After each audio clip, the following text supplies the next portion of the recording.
Hey guys, this is Mike coming at you today from Player1 Video Games with our latest episode of Storytime. Yay! So we're trying something new on this one. We kind of finished our big episodes of past launch systems and what did we think of them all, from the Atari all the way to the Wii. We had 20 episodes of those, and those seemed everybody liked them.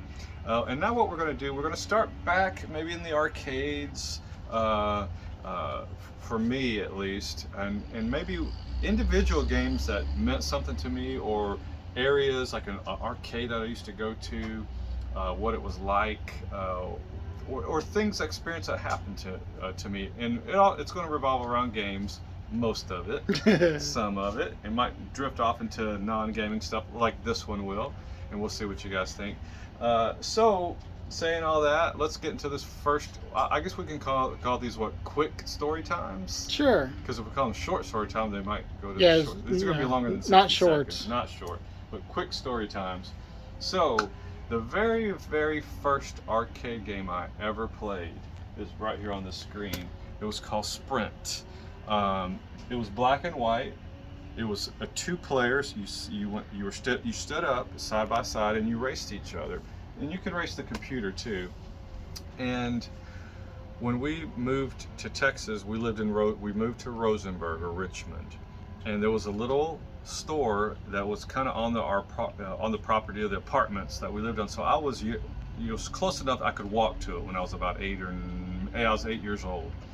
And this was in there, this arcade, and that was the first time I ever saw an arcade. It was like 1978, a couple of years or a year or so before I got my Atari 2600. And so I would play that thing. I'd go in there anytime I got a quarter. I'd walk down there and play it all the time. I might have told this story previously in Storytime, but I was pretty good at it. I could beat my dad, on it, of course. And so there was this older kid, he was probably 18, and my dad said, "Hey kid, I bet my 8-year-old son can beat you," and he bet $1 on me. And I was like, oh man, the pressure's on. The pressure's on. All right, so I was beating this guy the whole game. The games only lasted like a minute, right, or two. So I was beating him, and the pressure was on. Second to the last turn, crash. And then a guy passed me, and he beat me, and my dad had to give him $1. And the look of disappointment on my father's face. Oh man, it was almost as more disappointing as when I told him I wanted to be a ventriloquist. So, well, saying that, there's more to the story, more to that story, and I loved this game. Back then, it was perfect for me because I loved cars and real hot rods and Hot Wheels and all that kind of stuff, remote control cars. That was my thing as a kid. It still is, sorta. And so, at the same store, remember I was about 8. My mother is Italian, so she grew up in Europe, all over Europe. And in Europe, you could buy wine or alcohol as a kid. Mm-hmm. Not for drinking purposes, but for your parents. You go to the store, you buy. So my mom was in this mindset still, even though we lived in America. We lived in Texas. And so one day my mom was making beer muffins, right? Okay. And she said, "Mike, walk to that little store where this game is at that I go into all the time," and said, "Buy me a can of beer." And I was 8, I wasn't thinking. I said, "Okay, sure." So I walked to the store, I'm walking, looking around, I get to the store and I grab that can of beer and I put it on the counter.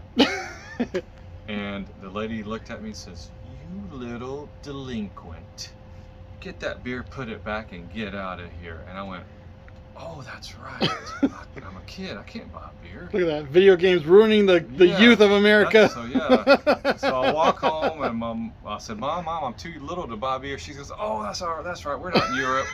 Yeah, we're in America." So so this is the gist of our story time. That's the end of it. But this arcade game right here was the first one that brought me to video games. Hey, were you allowed to play the game in the store anymore? Luckily, there was such a turnover rate of cash register people, that it was somebody different every time in there, So the moral of the story is don't drink and drive? That's right, don't drink and drive. The reason I got this up here, this game for the Atari, the Indy 500, it has a unique paddle. This one it doesn't have a stopper on it Right. like the typical paddles. This one will keep spinning, and it is only made for this indie game, and it's pretty much the Sprint game ported into this. I don't think they called it Sprint for rights, the rights to it. They just called it indie. But this game is basically that one on the Atari, so it's kind of cool. I never owned that one when it came out. I wish I would have known it existed. I didn't know, it wasn't in my area. But saying that, what'd you think of that story time? I thought it was hilarious. All right. I love it. You All guys, leave comments. Leave comments if you want more of these. Let us know. Come on down to Player One Video Games. It'll be a great time.